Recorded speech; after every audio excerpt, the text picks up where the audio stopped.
primetime Poulton, keep it entertaining. You already know when outworking everybody and he don't ever quit.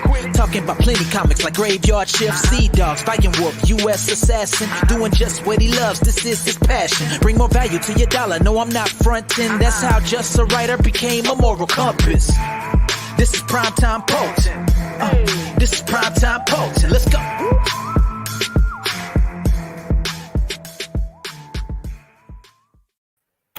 What's up, guys? Happy day after 4th of July. As you can see, I am solo. Phil, my co-host, Phil McNulty, the main event, he's supposed to be here, but he's not. I've sent him several messages. I haven't heard back. He was on board for this morning show. Yesterday he was. Maybe Phil had a little bit too much to drink. And I don't know, maybe he's sleeping it off right now. But yesterday, 4th of July, I had a great 4th of July. I hope everyone else did. It was my mom's birthday. Whole family gets together every year for a barbecue, for swimming. It got me thinking about like great patriotic moments in pro wrestling. There's like two standout moments for me. One, huge NWA fan. Sting's Great American Bash gear from, I want to say, Great American Bash 89. He wore that red, white, and blue gear, had the red, white, and blue face paint. He wrestled Great Muta in the semi-main event. That's the year that Ric Flair wrestled Terry Funk in the main event, and Muta came out with Gary Hart to interfere, and then Sting came out to save Ric Flair, and it went off the air with Ric Flair and Sting together, longtime rivals. They were joining forces to defeat the evil Gary Hart and Terry Funk and Great Muta. So that was a great patriotic moment in pro wrestling. Amanda B says kids drain the life of Phil. Phil doesn't have any kids. Phil is a kid. But shout out to Amanda B for being in the chat. We got Frog G in the house. Hail all. Thanks for the heads up, Amanda. Oh, Amanda directing people here. Thank you. Another great patriotic moment in pro wrestling for me anyway was Lex Luger flying in on the helicopter onto the USS Intrepid to body slam Yokozuna. As a little kid, growing up a huge NWA fan, to see Lex Luger in WWF, and he started out as a bad guy, the narcissist, and then he has this face turn for America. He slams the evil Yokozuna, and this leads to SummerSlam, which, as a kid, I'm thinking there's no way Lex Luger is not going to win the title. They did this whole Lex Express, him traveling across the country in his own bus, meeting kids, meeting fans. They're going to put the belt on him. It's a no-brainer. Main event of SummerSlam happens. He defeats Yokozuna by count out. They have a big celebration for him. The ticker tape, the confetti's falling from the ceiling. The Steiner brothers come out, lift him up on their shoulders, and I'm like, why? Why are you celebrating this? He won by count out. He doesn't get the title. This is ridiculous. Maybe the worst booked SummerSlam ever, but they decided they didn't want to put the belt on Luger for whatever reason. But those are just two standout moments for me as a fan. Amanda says he works with kids. No, oh yeah, he's a teacher, but school's been over for a couple weeks for him now. So this is why he I think he agreed to do this morning show that he no-showed for. Oh, Phil just messaged me, and he cannot make it. He has a headache. Show must go on though, right? We got Past Master Dan. He says, why does the little guy, Phil with glasses, look so pale? That's in the thumbnail. I added us to the wingmen. And Past Master Dan wants to know, is he a Twilight vampire? He is. That's why he is sleeping in this morning. He doesn't like the sunlight. All right, guys. So I'm going to just have to do the show without Phil. It'll be a shorter show because Phil's the AEW guy. We're going to talk Impact Wrestling. We can touch on AEW a little bit if anyone has any questions in the chat. But this week's Impact, I think, was a big improvement over the past few weeks. It starts off in the ring. We're supposed to get the match Eddie Edwards versus Kojima. They tried to win the tag titles last week. They failed. Before Kojima leaves for Japan, Eddie Edwards asks for one wish to wrestle Kojima. It would be an honor for him. Kojima accepts. He's in the ring waiting for Eddie Edwards to show up. They play Eddie Edwards' music. He doesn't come out. Morrissey comes on the screen, and he just tells Kojima he laid out Eddie Edwards. Everyone says what a great guy Eddie Edwards is. But no one was there to save him when he needed help. And this is true. They don't even check up on Eddie to see if he's laying out in the parking lot. He's just written off, and that's because he had the appendicitis, I believe, and that's why he didn't wrestle in this taping. So Kojima's still out in the ring. He doesn't have a match, or so he thinks he doesn't have a match. When out comes Brian Myers with his apprentice, Sam Beal. He tells Kojima to get out of the ring because there is nothing to learn for Sam Beal to learn from Kojima because Kojima's a loser. And that brings out Jake Something, who's been feuding with Myers and Sam Beal. He's beating them up. This leads to a tag team match, Jake Something and Kojima versus Sam Beal and Brian Myers. Jake Something gets the victory for his team with the big lariat on Sam Beal. This was a great opening. I can't get enough of Brian Myers mentoring Sam Beal, telling him all the wrong stuff to do. They have gold in Brian Myers. For the past year, he's been booked fantastic. I would love to see him. He's main evented a couple TV TV tapings, but I would love to see him like main event pay-per-view. I think he could definitely be a champion for Impact Wrestling. Next, we go backstage. Scott D'Amore's back there talking to Gia Miller. He's like realizes he has something in his pocket. He pulls it out, and it's a tarot card. And boom, Rosemary and Havoc appear in a puff of smoke. I like this. It's another good segment. They've established long ago that anything can happen on Impact. It all started with Matt Hardy, Broken Matt, and they just carried it over with Decay, and now Rosemary's doing it separately. So Rosemary and Havoc, they want a title shot at the Knockouts tag team titles. Scott D'Amore is on board, but he says they need to have an official talk and sort of dismisses them, goes to his office. We go to match 2. So we got 2 great segments so far. We can't keep the momentum going because then they bring out Tenille Dashwood versus Rachel Ellering. Rachel Ellering has Jazz with her. I don't know what it is with Tenille Dashwood, but I feel like there's not a wrestler who looks like they're going through the motions more than Tenille Dashwood. It's almost like she's playing the part of a wrestler and isn't really a wrestler. Like she does all the moves, but it looks like there's minimal effort put into it. Like she's like running every spot through her head, and I don't know, but this storyline with Rachel Ellering and Jordan Grace, are they going to break up or aren't they going to break up? I've been sick of it. And they insert Tenille Dashwood, who's kind of been like a kiss of death. She's been the Brandy Rhodes of Impact Wrestling. Anything she touches is an instant turn off for me. But Rachel Ellering gets the win. Caleb with a K comes in. Caleb and Tenille are beating up on Rachel Ellering. They're beating up on Jazz. Jordan Grace comes out for the save. Her and Rachel hug. Was all this breakup teasing for nothing? Because at this point, they're still a team. This has gone on way too long. I'm sick of it. I feel like I'm a good you know, judge for the rest of the audience. And I would say I'm not the only one. And from what I've been reading, everyone's sick of this storyline.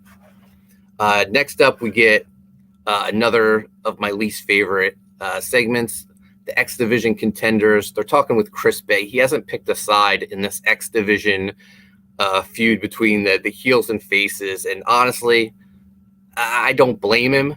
I wouldn't want to pick a side with any of these guys either. They're all losers. They all lose to each other over and over again. No one's standing out in the X Division except the champion, Josh Alexander. None of these guys are a legit threat. So Chris Bay says he's going to stay. He's going to be his own man. He's not picking sides. That leads us to match 3. Someone who used to be part of the X Division, TJP.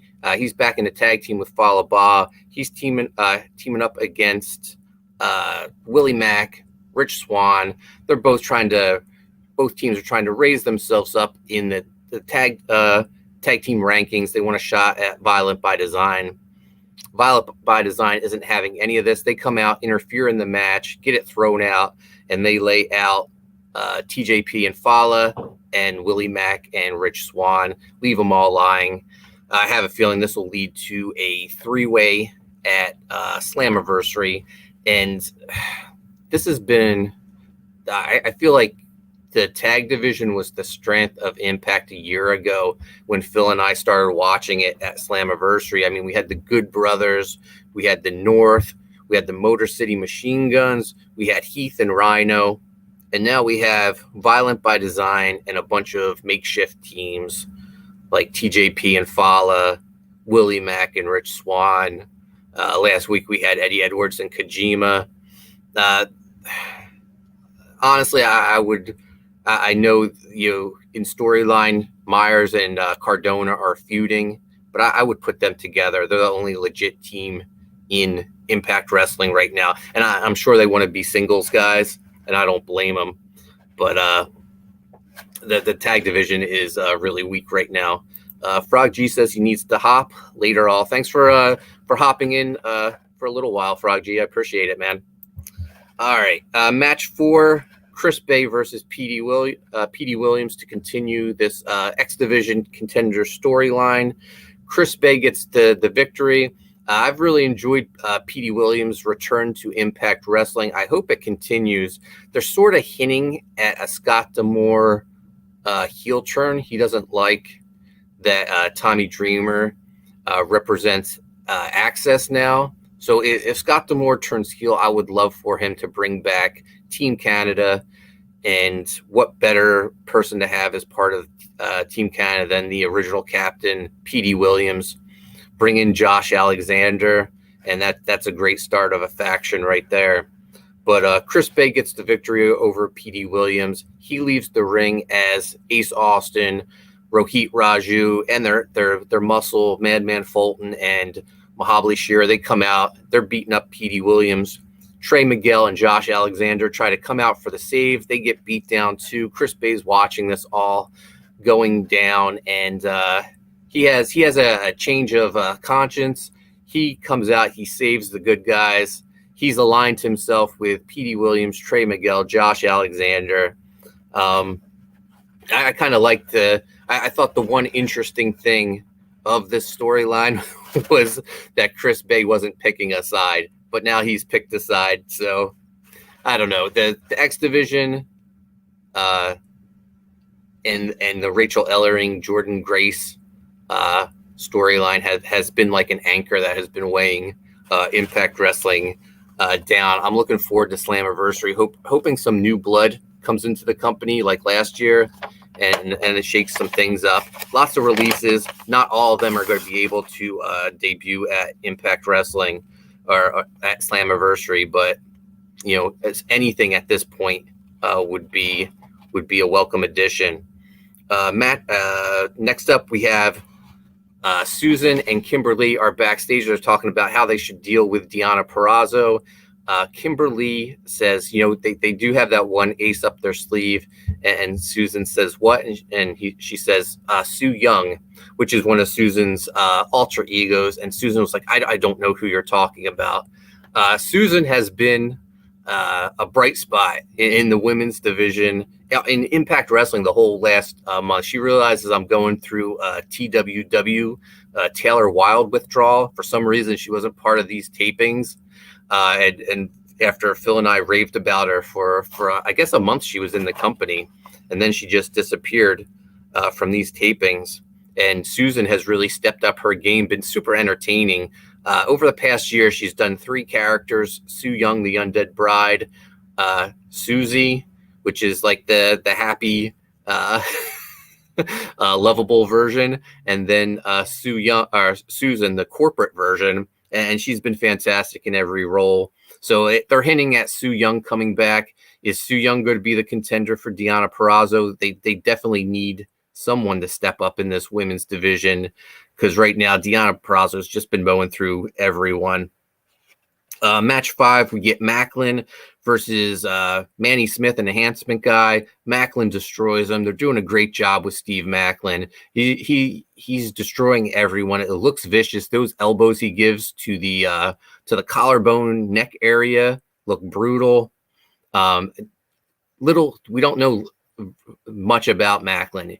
Is he a good guy? Is he a bad guy? Who knows? I like this. It leaves you guessing, and it'll be interesting to see like who his first big program is with. This will kind of tell us what the future holds for Macklin. Finally, main event time. Kenny Omega and the Good Brothers versus Tommy Dreamer's team of Sami Callihan, Moose, and Chris Sabin. No surprise here. Omega and the Good Brothers get the victory. They hit the Magic Killer on Sabin, get the victory. Honestly, out of all these matchups with Omega and Sami Callihan, Omega and Moose, the one matchup that seems like great and interesting to me is the one that they're not doing, and that's Kenny Omega versus Chris Sabin. Those 2 guys, I think, would put on the best match out of the 3 options. But for whatever reason, since Alex Shelley disappeared, Chris Sabin's been one of the worst booked wrestlers in Impact. They put him in a makeshift team with James Storm. Now he's feuding with Moose. It just seemed like a no-brainer to put him in the X division, or put him in the main event picture, challenging for the world title. Former world champion, former X division guy. He's done it all in Impact. I feel like he would be a better choice at this moment than Sami Callihan to be feuding with Kenny Omega.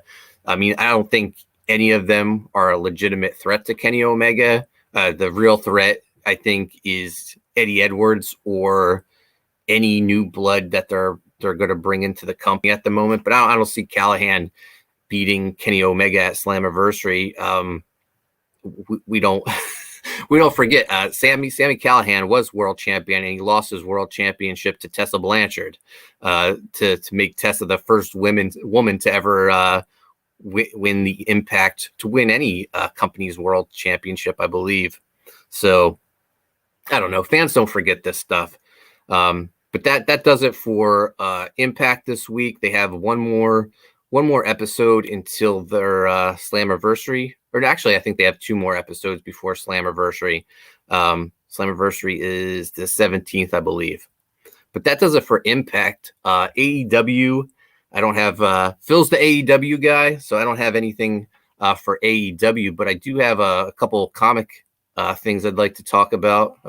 First up, Viking Wolf. Viking Wolf has 23 days left. We just got back our 250 today, so thank you very much. We're at $17,176. I probably will go in demand when this runs out, but I am going to eliminate a lot of the rewards.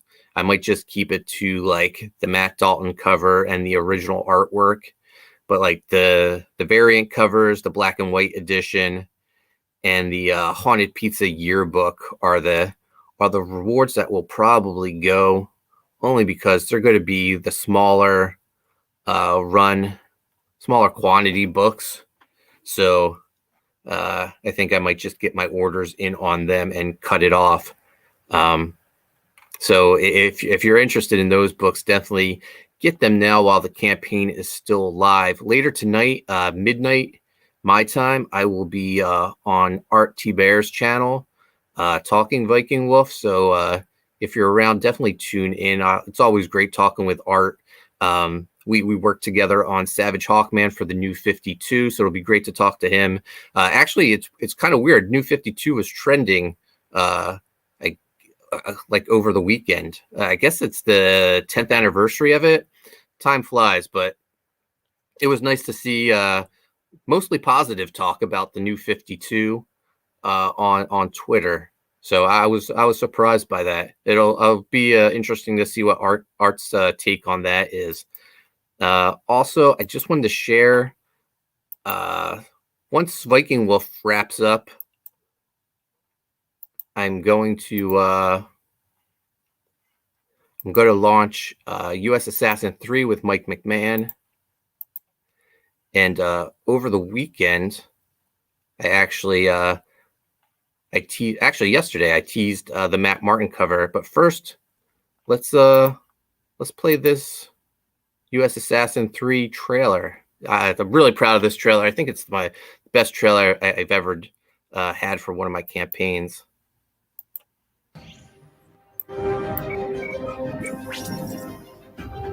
I'm the mercenary, Flip Gordon.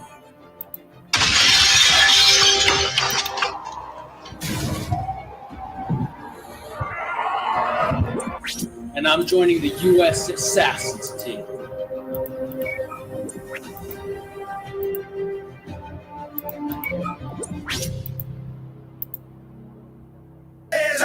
Yeah, this is U.S. Assassin. They bout the action, ready to make it happen. Yeah, this is the elite government task force. Whole team is official. What more could you ask for? Yeah, this is U.S. Assassin. You don't want drama. If they pull up, they blasting. Monsters of the graveyard shift.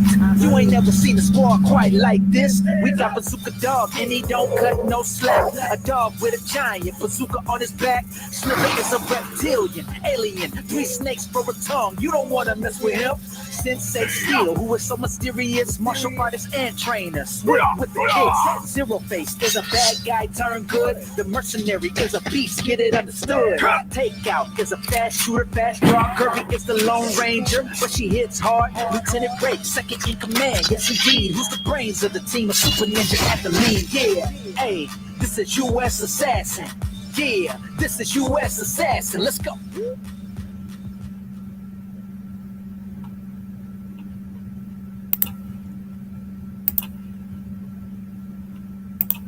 Amanda B says, how much do we need to know either IP to get into this title? Not too much. I'll fill in the readers what's going on, who Graveyard Shift is, who U.S. Assassin and his team are that leads into this. I will have tiers available, though. If you want to get on board, I'll have a collected edition of books 1 and 2 available, as well as the first printings of the book. Amanda, I think you did back the recent Graveyard Shift, so you might have your Graveyard.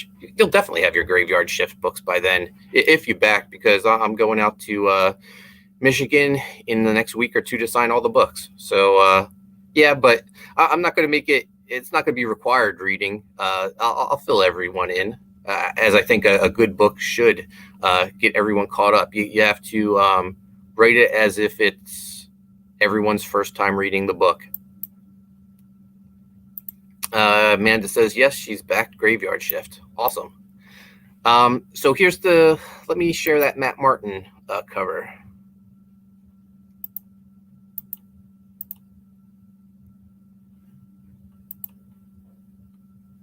Where is it?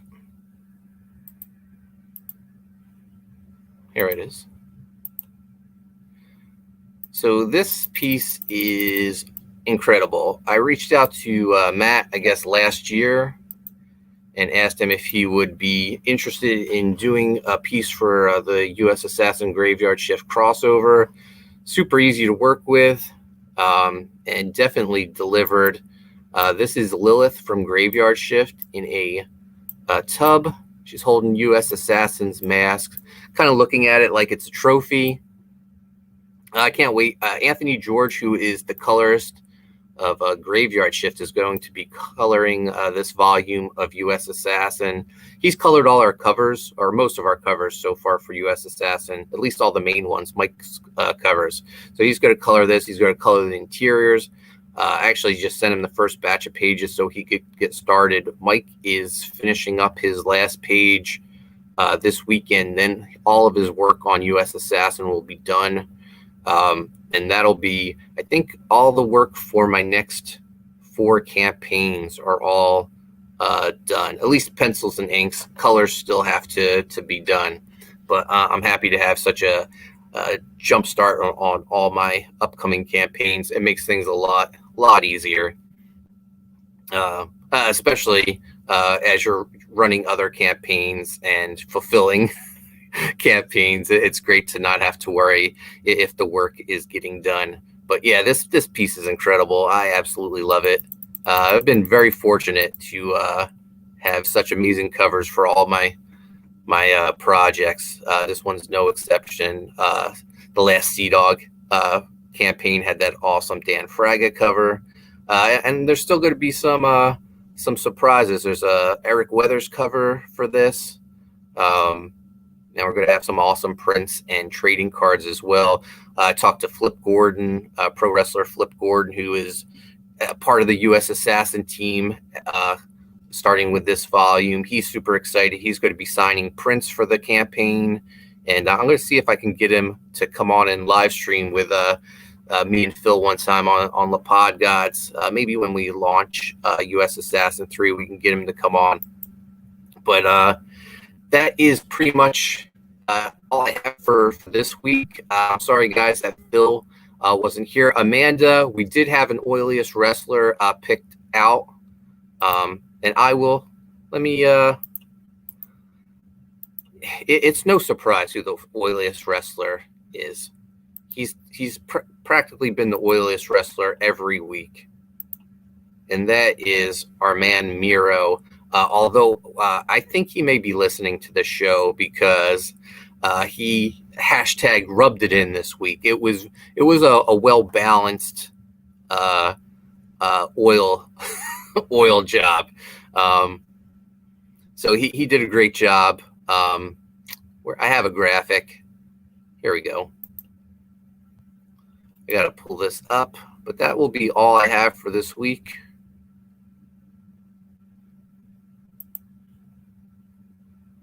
Let's see.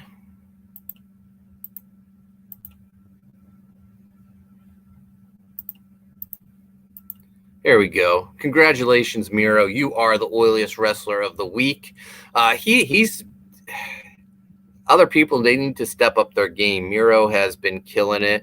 Now he has started rubbing it in for a well-balanced oil blend. So my hat's off to him. Miro, you are the oiliest wrestler of the week. Johnny Cage, he says, good old shiny Miro. Yeah, Miro, he's the man when it comes to the oil game.